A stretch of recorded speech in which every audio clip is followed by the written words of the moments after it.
9 जून को लगातार तीसरी बार नरेंद्र मोदी ने भारत के प्रधानमंत्री के पद के लिए शपथ ली। पीएम मोदी के साथ साथ कई कैबिनेट और राज्य मंत्रियों ने भी पद एवं गोपनीयता की शपथ ली। हालांकि कैबिनेट में अजीत पवार वाली एनसीपी के किसी भी नेता को कोई जगह नहीं मिली।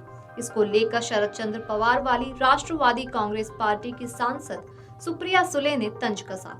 उन्होंने सोमवार को कहा कि वह इस बात से हैरान नहीं है कि अजीत पवार की पार्टी के किसी भी नेता को प्रधानमंत्री नरेंद्र मोदी के नए मंत्रिमंडल में जगह नहीं मिली। एनसीपी के 25वें स्थापना दिवस पर पत्रकारों से बात करते हुए शरद पवार की बेटी और बारामती की सांसद ने कहा कि एनडीए मंत्रिमंडल की पहली बैठक हो रही है, उन्हें किसानों का पूरा कर्ज माफ करना चाहिए।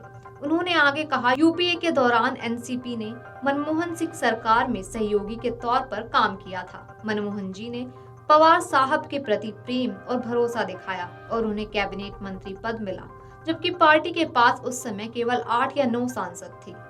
उन्होंने कहा कि कांग्रेस ने संख्या के बारे में कभी नहीं सोचा और अपनी पार्टी को सहयोगी के रूप में सम्मान दिया। सुले ने आगे कहा कि महाविकास अघाड़ी सरकार ने भी सभी ने एक दूसरे को एक बराबर सम्मान दिया। हम किसी फॉर्मूले पर नहीं डटे रहे, हमारा रिश्ता आपसी सम्मान और योग्यता पर आधारित था। सांसद ने कहा कि उन्हें इस बात पर कोई हैरानी नहीं है कि एनसीपी को नई मंत्रिमंडल में कोई जगह नहीं मिली। साथ ही वह बोली कि मैंने देखा है कि पिछले 10 साल में उन्होंने अपने सहयोगियों के साथ कैसा व्यवहार किया। उनका दृष्टिकोण समान व्यवहार का नहीं है। गौरतलब है कि एनडीए के सहयोगी और महाराष्ट्र सरकार में शामिल अजीत पवार की पार्टी एनसीपी कैबिनेट मंत्री का पद न मिलने से नाराज लग रही है। हालांकि प्रफुल्ल पटेल ने ऐसे मतभेद से इनकार किया है। उधर अजीत पवार ने भी कहा कि वो छोटा पद नहीं लेंगे, लेकिन सरकार से कोई मतभेद नहीं है। प्रफुल्ल पटेल ने कहा कि उन्हें मंत्री पद का ऑफर था, लेकिन वो राज्य मंत्री को लेकर अपना डिमोशन नहीं करना चाहते।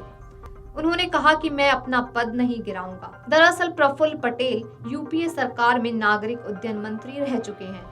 महाराष्ट्र के उप मुख्यमंत्री देवेंद्र फडणवीस ने रविवार को कहा था कि एनसीपी मोदी सरकार में कैबिनेट में जगह चाहती है और उनसे भाजपा के स्वतंत्र प्रभार वाले राज्य मंत्री की पेशकश ठुकरा दी थी। अजीत पवार ने जोर देकर कहा था कि एनसीपी इंतजार करने के लिए तैयार थी, लेकिन वह कैबिनेट में जगह चाहती थी।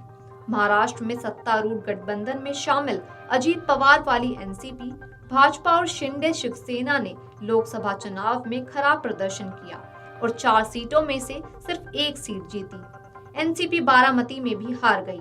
एनडीए की पहली कैबिनेट बैठक के बारे में पूछे जाने पर सुप्रिया ने कहा कि सरकार को किसानों का पूर्ण कर्ज माफ करना चाहिए। उन्होंने कहा, मुझे उम्मीद है कि वे इस देश को एक स्थिर सरकार देंगे। Video desk अमरुजाला.com।